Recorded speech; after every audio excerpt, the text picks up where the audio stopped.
ahora, bien, como voy a presentarles inicialmente hoy, vamos a trabajar un poco más mañana, pero sí quiero como charlarlo y en este tono del que veníamos hablando ahora cuando terminamos funciones vectoriales, es un nuevo tipo de función, ¿bien? Un nuevo tipo de relación funcional, con el que vamos a empezar a trabajar en las próximas semanas. Pero ya con la experiencia que venimos teniendo de ampliar las funciones escalares a las funciones vectoriales, hay una parte que ya más o menos las tenemos ganada, ¿no? Que es esta forma de cómo pensar un nuevo tipo de función. Entonces, para eso, supónganse una técnica. Bien, esta es una técnica que quizás muchos de ustedes utilicen en algunos años, que se llama inmunodifusión radial. Bien. Ustedes sabrán, voy a hacer una breve introducción a esto para que nos entendamos, en nuestro sistema inmune, o de los organismos que tienen sistema inmune, tienen en la sangre o en los diferentes tejidos, hay un cierto componente que se llama anticuerpo, que reconoce muy específicamente a otro componente que suele ser externo, no siempre, pero suele serlo, son, digamos, partículas, organismos, etcétera, que provienen del exterior del cuerpo de ese organismo y que por lo tanto son extraños para él, que se llama antígeno. Entonces, los anticuerpos específicamente se unen a un antígeno. Por ejemplo, hay un anticuerpo que se une específicamente a una bacteria patogénica. Bien, entonces hay una interacción anticuerpo-antígeno súper específica. Ese anticuerpo solo reconoce a esa bacteria y no a otra. Bien. Y lo que hacen los anticuerpos es ser como el inicio de toda una cadena, bien, una seguidilla de reacciones del cuerpo para acostumbrarse o eliminar a ese organismo o esa partícula extraña que no reconoce como tal y les considera potencialmente peligrosa. Esto se llama inmunología en un minuto, básicamente, pero es algo que ahora lo escuchamos mucho con todo este tema COVID, y un poco está bueno presentarlo para que podamos comunicarnos. Ahora, ¿cómo se estudia eso en el laboratorio? Hay un montón de técnicas. Esta que les presento ahora se usa mucho. ¿Eh? Lo que uno hace es un gel, prepara un gel, lo que tienen ahí ese cuadradito es un gel, que dentro de ese gel está disuelto el anticuerpo. Bien, es decir, esta molécula que detecta a la otra con mucha intensidad, bueno, está disuelta con una concentración constante en todo ese gel. Uno le hace un pocito al gel y ahí adentro lo que le pone es una muestra, ¿bien? Que es lo que está haciendo esta persona aquí. Lo pone una muestra que quiere saber si tiene o no y cuánto tiene de antígeno. Bien, por ejemplo, quiero saber si esta muestra tiene esta bacteria patógena. Bien, entonces, ¿qué hago? Hago un gel con el anticuerpo que detecta específicamente a esa bacteria, pongo acá una muestra y me fijo si hay interacción entre ellos. Es decir, si el anticuerpo que está en el gel detecta a la bacteria que yo le estoy poniendo ahí. Bien. Ahora, ¿cómo sucede esto? Bueno, nosotros ponemos acá el antígeno y el antígeno, como esto es un gel acuoso, va a empezar a difundir, es decir, se va a empezar como a mover radialmente hacia afuera, ¿bien? Se va a empezar a alejar del sitio donde lo pusimos, ¿bien? Entonces, de ahí se va a mover hacia afuera. Cuando llegue el punto que la concentración de anticuerpo y antígeno estén justamente equilibradas, sean iguales, entonces ahí se van a unir y van a precipitar. Y eso nosotros lo vemos como un precipitado que tiene una cierta coloración. Suele ser azul, pero no importa. Entonces, básicamente, alrededor del pocito, lo que veríamos sería una circunferencia azul, ¿bien? Que lo que me estaría indicando es, primero, que existe antígeno, es decir, que en la muestra que yo puse está la bacteria que estoy buscando, y me está indicando también que en esa posición la concentración de los dos son iguales. Bien, así se ve. Esto es de hecho una foto de esto hecho en realidad. Es básicamente que en todos estos lugares del gel la concentración del anticuerpo y de la bacteria, si consideramos que es una bacteria, son similares. Bien, entonces se puede detectar. Para adentro tenemos en general una concentración de bacteria muy alta, entonces por eso no se ve, y por fuera muy baja, por eso no se ve. Entonces, nosotros tenemos este caso. Bien, esto es lo que se hizo en el laboratorio. Estamos usando esta plaquita, es una placa rectangular de 8 centímetros por 6. Bien, hicimos un porito e inyectamos ahí con la aguja, bien, la muestra, pero ese porito tiene un tamaño despreciable, es decir, es de, no sé, un 0,01 milímetros. El porito no lo podemos no tenerlo en cuenta con respecto a la placa. En todo el gel, el anticuerpo, o sea, lo que detecta, tiene una concentración de 20 ppm.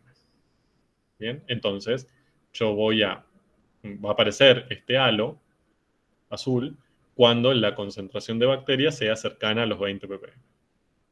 Bien, y cuando hacemos el experimento, aparece este halo azul, bien, en forma de circunferencia, obviamente con centro en el porito, que tiene 2 centímetros de radio. ¿De acuerdo? Ese es el caso que vamos a estudiar.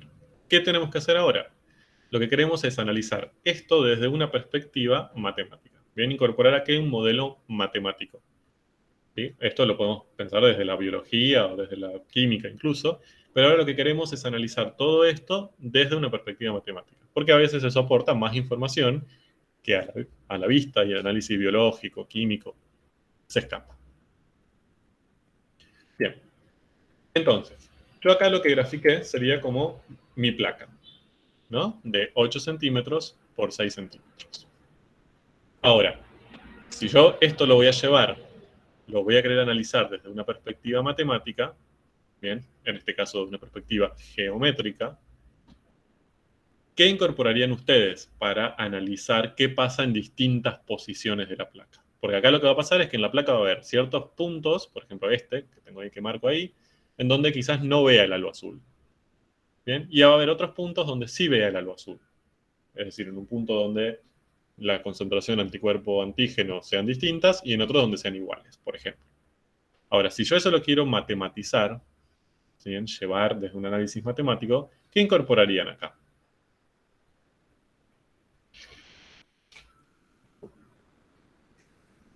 Para analizar esa placa desde esa perspectiva.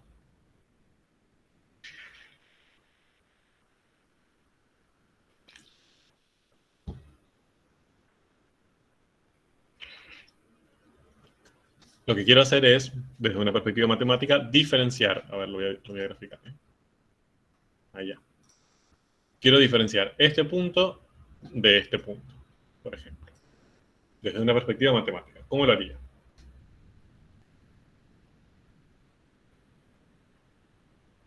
Puedes buscar la ley de una función vectorial y supongo Ajá. que puede ser una circunferencia, la ley. Bien. Me gusta, interesante. Avanzamos como 34 pasos, pero bien. Ahora, si yo tengo que buscar una función vectorial, por ejemplo, tendría que buscar un cierto valor de t, bien, que me va a dar distintos puntos, pero cuando yo reemplazo en esa, o aplico esa función vectorial en ese valor de t, ¿qué me tendría que dar como resultado? ¿Cuáles serían las imágenes?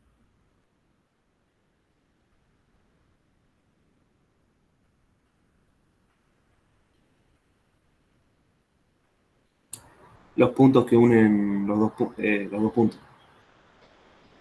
Ujú. Bien. O sea, o un vector, digamos, ¿no? Como que une los dos puntos, ¿a eso se refieren? Ahora, a mí me da el vector, por ejemplo, 4, 5. No sé. ¿Dónde ubico ese 4, 5 acá? Claro, o sea, primero me tendrías que establecer como un sistema Ah, ordenado, algo así, para la perfecto. referencia. Bien, fíjense que antes de aplicar estas cuestiones, que está bien lo que decían, no digo que esté mal, solo que antes de aplicar todo esto que conocemos y estas herramientas que conocemos de la matemática, lo que vamos a necesitar aplicar primero es un sistema de referencia. Bien, vamos a aplicar un sistema de referencia porque para al menos obtener valores que me indiquen una cierta posición. Si yo quiero medir, por ejemplo, una medida cualquiera, en este caso una longitud, bien, ya sea horizontal o vertical, como queramos, pero siempre lo que voy a necesitar es un sistema de referencia que me ubique, que me ordene. Ahora, acá yo puedo ubicar en un sistema de referencia, a ver, ¿a cuántos ejes? Bien, o sea, ¿a qué trabajarían? ¿Con R, con R2 o con R3? Con R2. Con R2. Bien, más allá que esto tiene una profundidad, porque es un gel que tiene una profundidad, ¿no? Pero a nosotros nos interesa más que nada en este plano, o sea, si vemos la placa desde arriba, donde aparece la circunferencia, por ejemplo. Entonces la profundidad no nos interesa demasiado. Como solo nos interesa ese plano superior, tendríamos que buscar un sistema de referencia plano, o sea, R2, o sea, ubicarlo en R2, ¿no? Por lo tanto, necesitaríamos dos ejes, por ejemplo, un eje X y un eje Y, si quieren. ¿Dónde ubicarían esos ejes?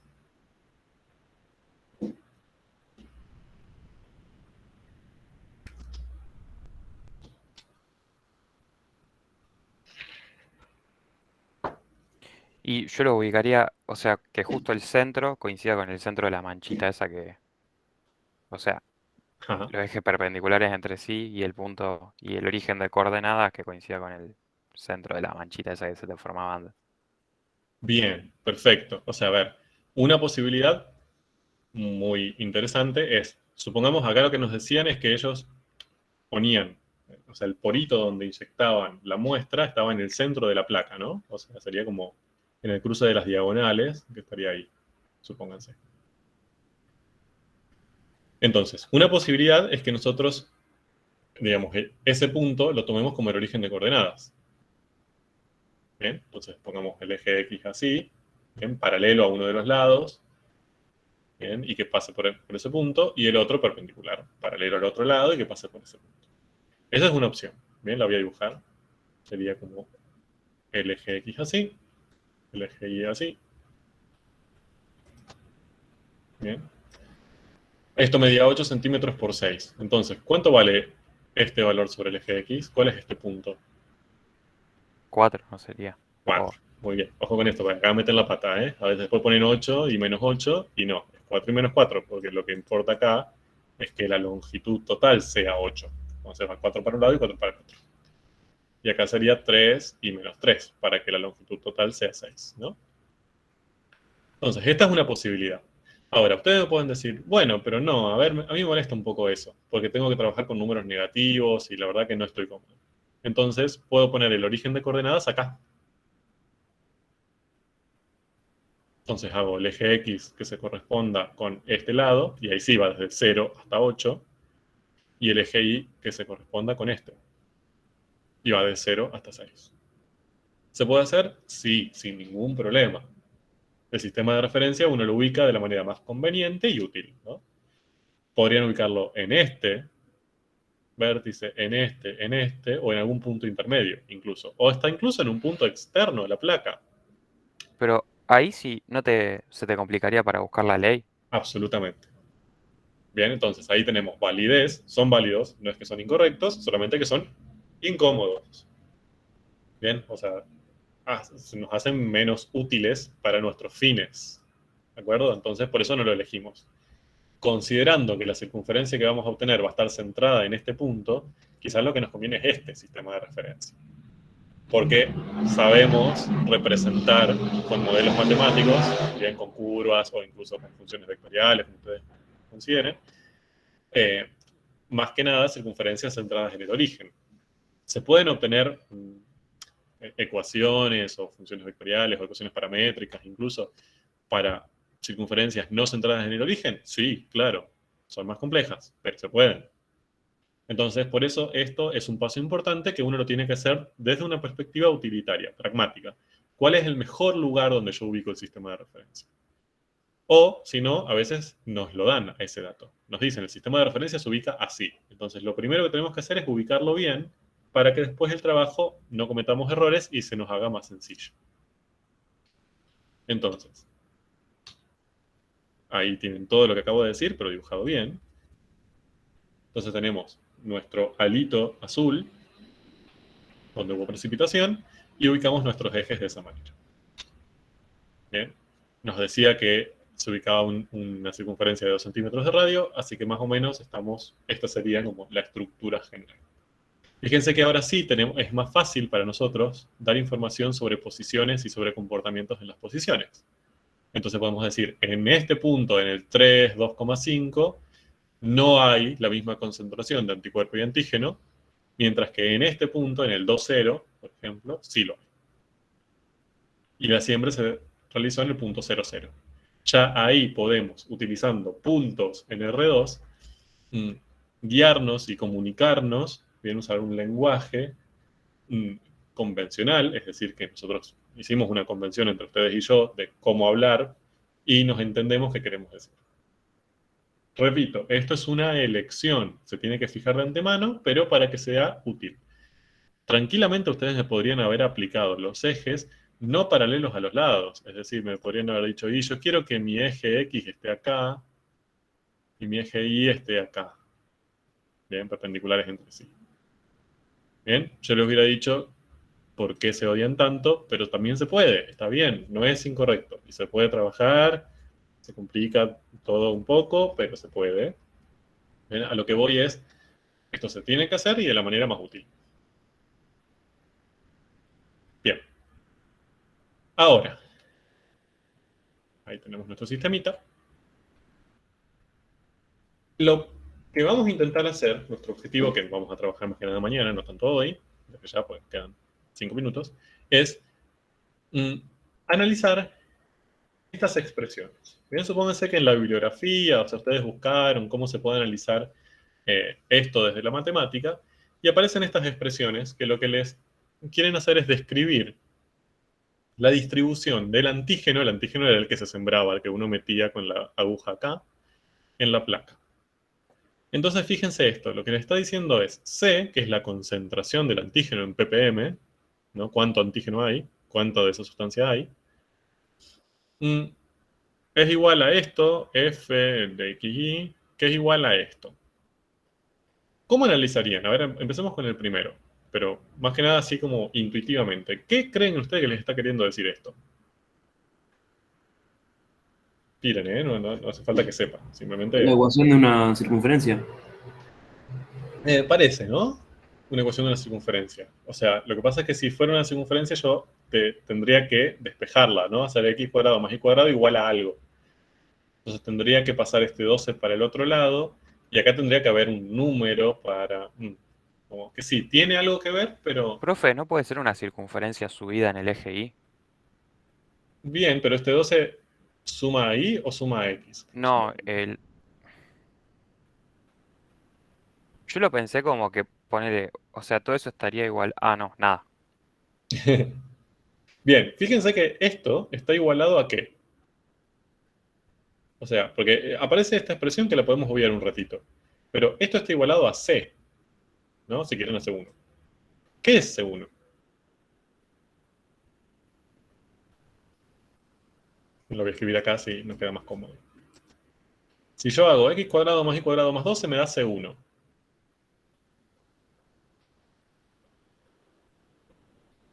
¿Qué representa ese C1?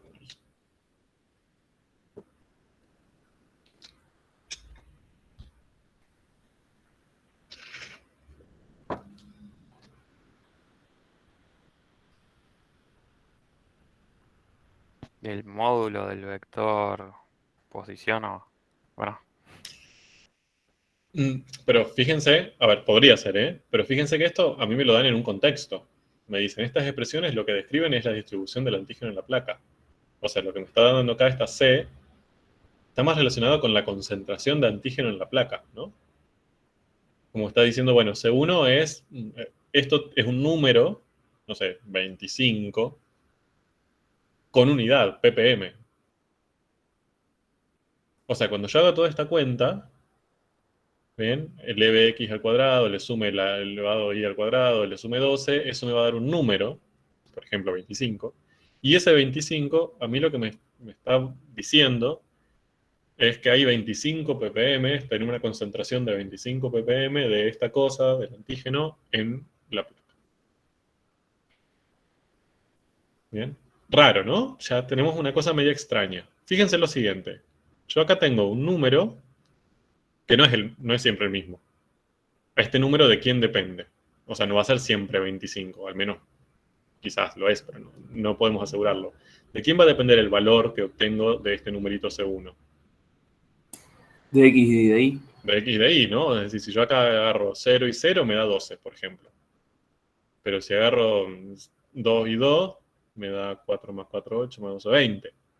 Entonces este C1 varía. ¿Bien? Y también esta X y esta Y. Esta X, de hecho, si es la que está acá arriba, puede ser cualquier valor entre menos 4 y 4, y esta Y puede ser cualquier valor entre menos 3 y 3. Entonces, es como si C1 depende, bien, esto significa depende, de X y también depende de Y, ¿no? Como que este valor es un número real, C1 es un real, X es un real y Y es un real, pero muestran esta dependencia entre sí. Como que el valor de la concentración que yo voy a obtener va a depender de los valores que le otorgue a X y a Y. Bien. Profe, Sí. ¿y esa función no es mejor verla en un plano tridimensional? Excelente. Muy bien. Fíjense que acá yo lo que tengo graficado en este rectangulito son X y Y. O sea, esta variable y esta variable las puedo graficar acá juntas. Pero acá C1, como varía, también es una variable más. Entonces tengo 3 variables ahora, ya no tengo 2. No está solo X e Y. También aparece C, que sería la concentración.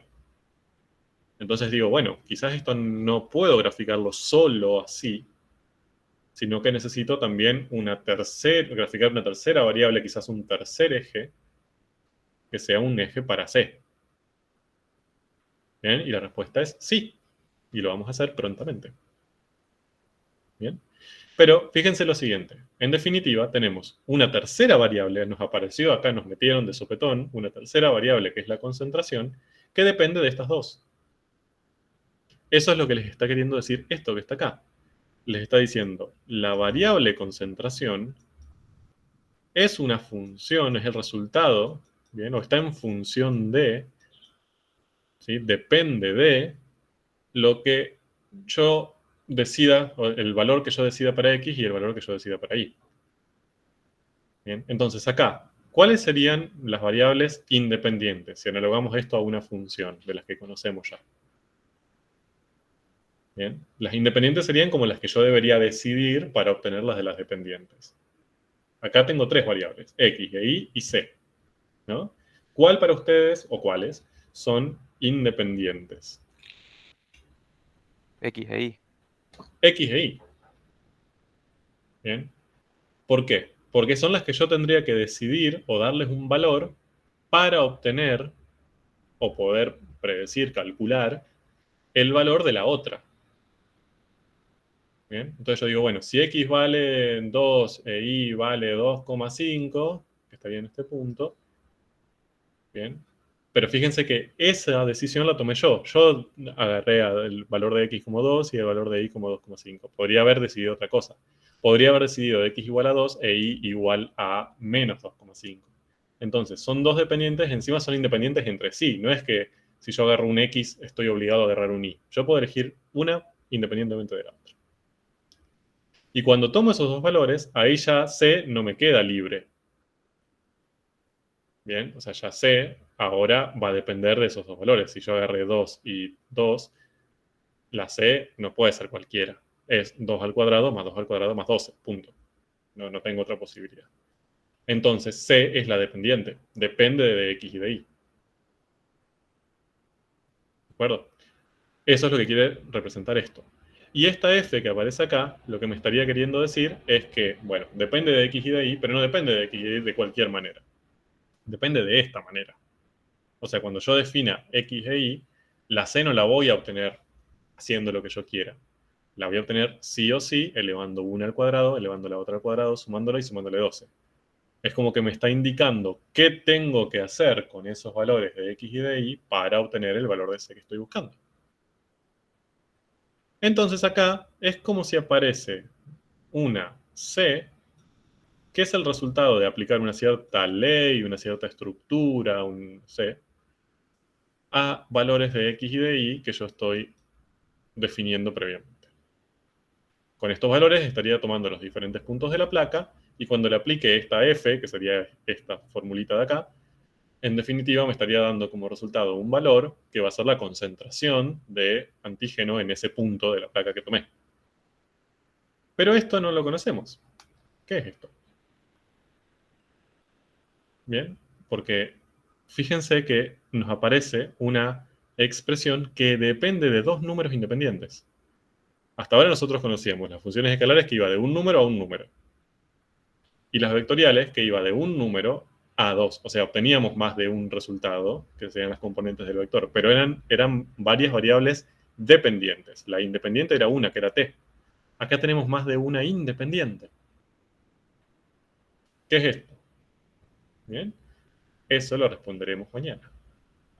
Y comenzaremos a trabajar con este nuevo tipo de función en donde las independientes son más de una variable.